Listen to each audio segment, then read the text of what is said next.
Green Lane was an eye-opener. It was a wonderful hospital to work in. It was a marvellous feeling, having come from Hanmer, to work in Green Lane, where the medical superintendent used to stand at the door and welcome us each morning.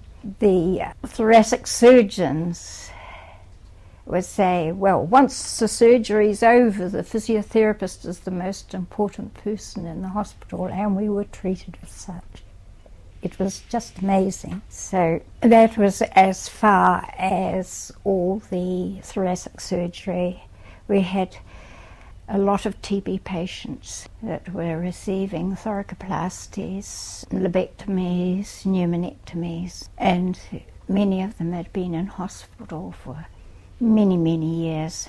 They were fun to be with, and they made you feel important. It was a wonderful feeling to go into the ward at the end of the day, and they'd ask you to do the pillows for them. Now, nobody's going to move them until you come here the next day.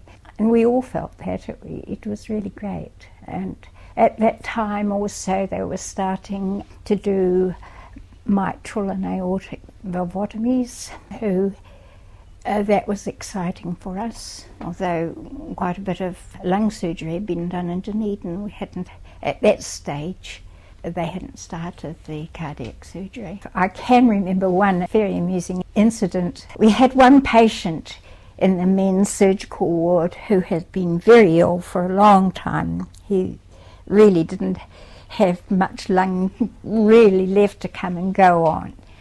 And they got the staff nurse that was going off duty to lay him out. And they pulled the curtains around, and when the nurse coming on duty, she was told that poor old Blackie had died and that she'd need to ring the morgue, get somebody over.